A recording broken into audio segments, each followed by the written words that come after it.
The S25 Ultra is plenty of phone, but not according to everyone. Let's go.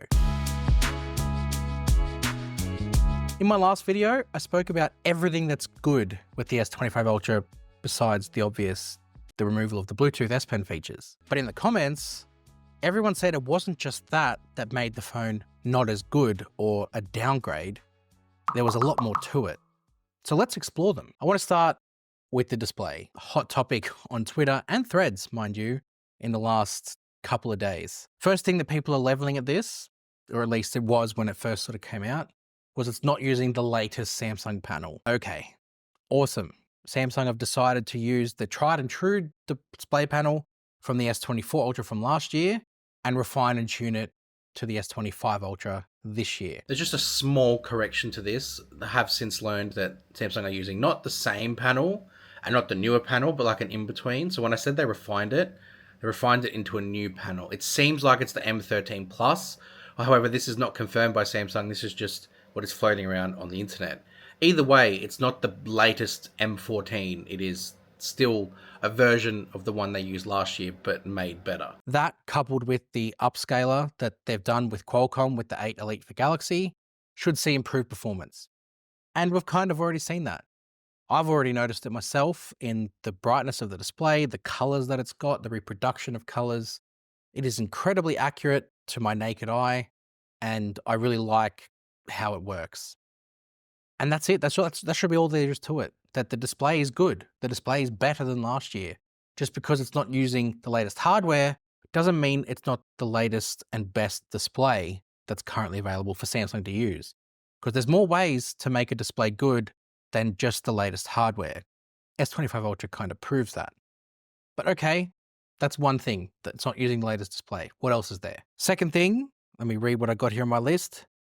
It's only 8-bit, not 10-bit. Again, it's a very crazy argument to make. I wouldn't say crazy, that's probably a little bit too strong, but it's an argument that you're really speaking to a fraction of the percentage of people that use phones. No one that I've shown this phone to, not one, that have all said that the display looks incredible, the phone looks amazing, have said, what bit is that display? Oh, it looks like 8-bit to me. No one. The only people I've seen say that is people who are putting screenshots up of other people's videos on Twitter, or they're using examples of banding that aren't even related to the phone on Twitter as well. So again, I get it. It's not using a 10-bit HDR display, and there is some things that could make it better, like definitely putting that in, especially when the videos can be shot in a higher sort of bit rate. But again, like, you just have to look at the display to see that it's an incredible display. Like, you can't just start nitpicking at things. And I guess people are saying it because it's the price. But anyway, it's just another thing they've said. The display is only 8 bits. Okay. Next part to that is the PWM. So the, I guess, refresh rate to help with people that have maybe sensitive eyes.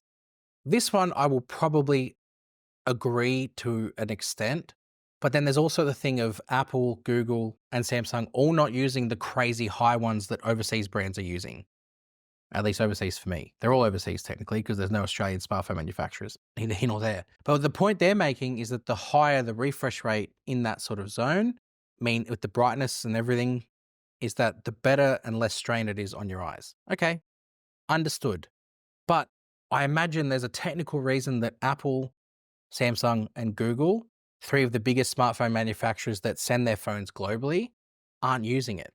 A lot of people will say it's cost cutting or cost reduction, but with the other brands and some of the other things that I've seen, it's not a perfect experience. You have to calibrate yourself to get it to a degree where it's actually enjoyable.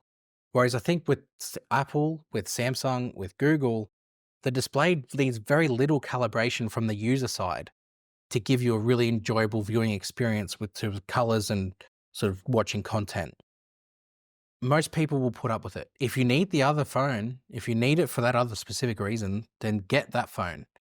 Don't just start accusing Samsung of things just because it's not there. But I'll give it to them. It probably should be there, especially in the past, Samsung have been an advanced hardware display maker. Should have been here. But it's still a great display. It's still a great display. Then there's the design. The design of the phone, a lot of people are saying is iterative. People are saying Samsung have lost their identity. I disagree. The S series in particular has always been rounded. since pretty much the beginning. Samsung have always gone with that aesthetic. It's only recently that they've sort of merged the Note and the S range together that they've tried to bring it back into that squared format. Whereas I think as an S phone, you've got better brand identity with the rounded corners. Whether that be Galaxy S6, when it sort of first went to that glass and aluminium sandwich that was rounded with flat sides, whether that be the Note 5, which is a Note phone with rounded corners. You've got a history there. So Samsung are really just, in my opinion, bringing their old design language back. The other thing is the camera rings. People are saying that that's ugly. I don't know. I think it looks sleek and premium. I like it much more than the S24 Ultra's camera rings. Looked a bit bland and impersonal. I like the characteristics that this has. I also think it has a bit of a function to it in that it's actually going to deflect and absorb sort of the sunlight before it actually hits the lens and distorts the photo.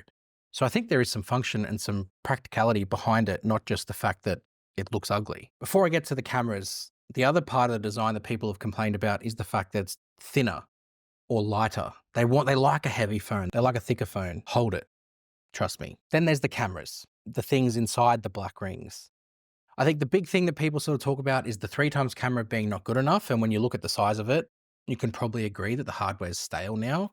And then the fact that Samsung haven't gone back to a 10x camera. And the last one, no 1-inch sensor. I just sigh a lot because I think what we've got to now is a peak of smartphones where the latest hardware isn't necessarily the most important factor anymore. It's about what you can get out of the hardware that's available. I said this in my What's Wrong video, that you can put the best football players on a team and let them go and play. But if they're all superstars and they all have egos, they all don't work well together, they're not refined, don't have a good coach, they're going to fail. That team will play goods once in a while, but they won't be consistent. I feel like we've got a similar situation with the cameras.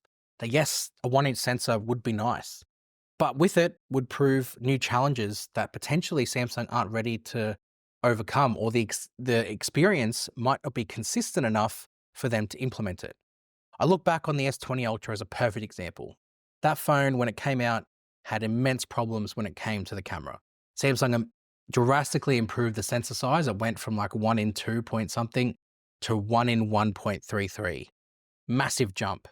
But with that, it brought sensor issues to do with focusing. It just always focus hunted, and it was just a terrible consumer experience. So I think what Samsung have done since is, rather than just drastically improve the size or go hell for leather with hardware, they've just made the hardware they have work a lot better and a lot smarter. And I think the cameras on these are a great example of that, especially when you factor in the processing from the 8 Elite for Galaxy. That being said, the 3x camera, I just feel like Samsung could do something there. I don't think it necessarily needs to be a 50 megapixel camera, but it definitely needs to be a larger sensor and maybe just increase to 12. I think everyone will be happy with that. And then there's the performance. And this is the area I think everyone kind of jumps on here, particularly when it comes to things like battery and charging. The thing that's getting leveled at this is it's only got a 5,000 milliamp hour battery. And I get it.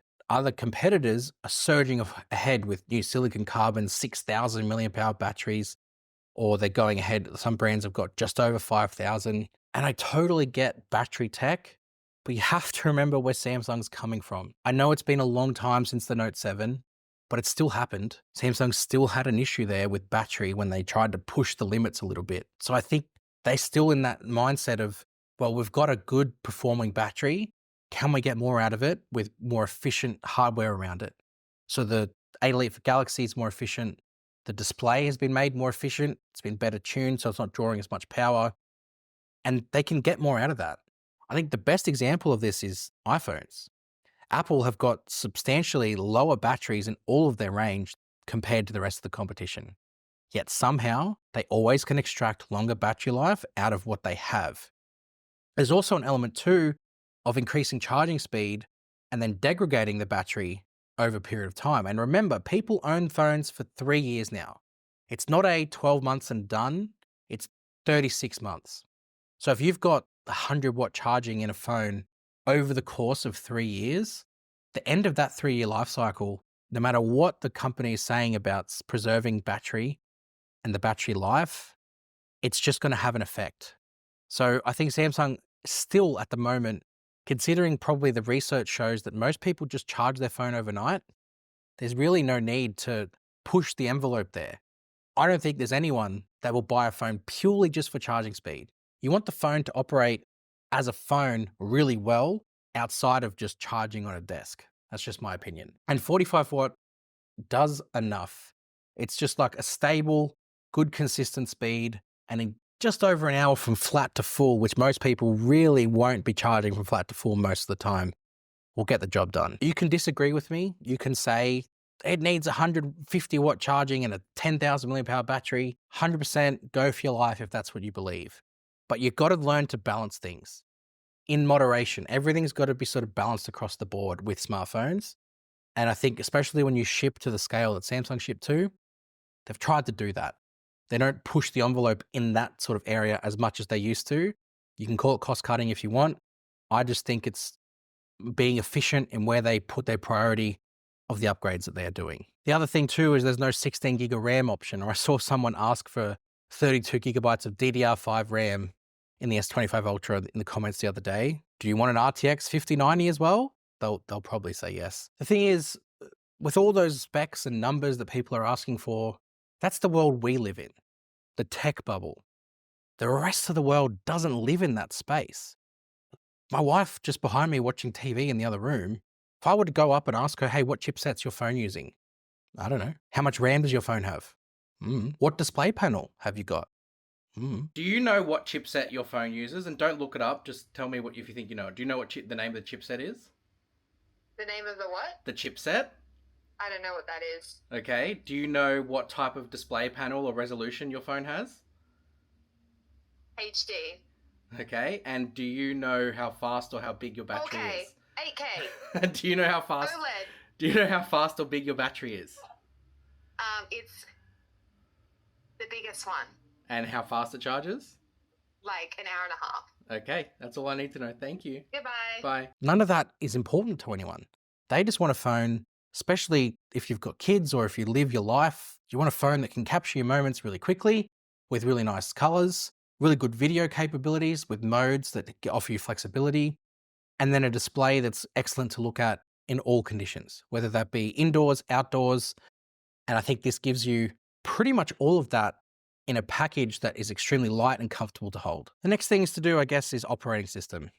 One UI 7, Samsung have kind of redesigned this from the ground up. It's exactly the change that people have been asking for. They want better animations, more fluidity.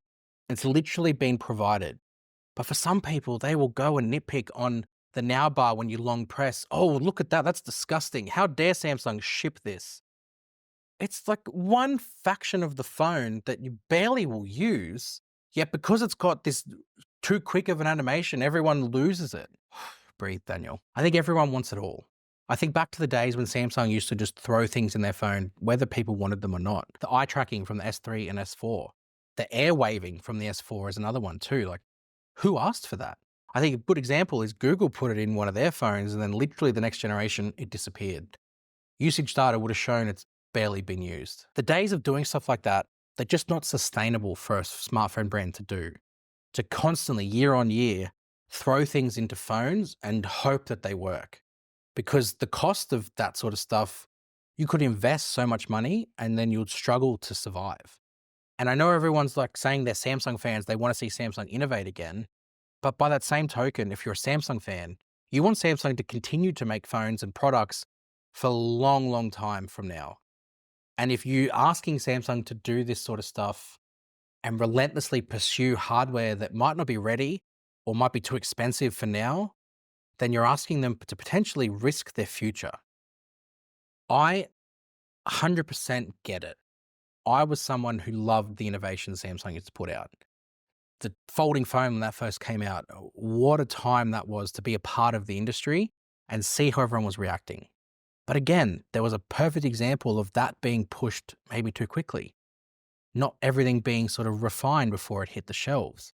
So there's a sensibility that Samsung are doing now in ensuring their future is maintained and that their phones are progressively getting better and their products are getting better as time goes on.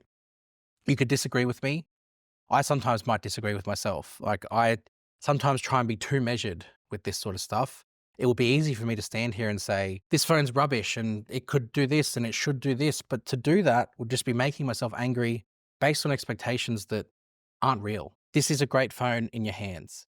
Other phones are great for other reasons. If this doesn't meet your needs, please don't get it, because all you'll be doing is getting it, then complaining on social media.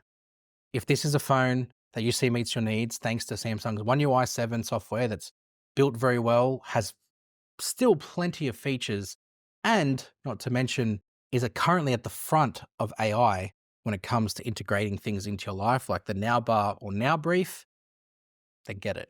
Otherwise, steer clear. Something else might be better off for you. And if a slab phone isn't your thing, maybe a foldable could be your option, whether it be the Fold Special Edition or the Flip 6. There's options for you. That's what Samsung do, is they give you options. Hit subscribe to Tech with Benefits. You probably won't agree with most of what I've said, but I hope I'm a bit more balanced. I don't just like to be super negative for the sake of it. I like to give some perspective. I hope I've done that. See you guys in the next one. You!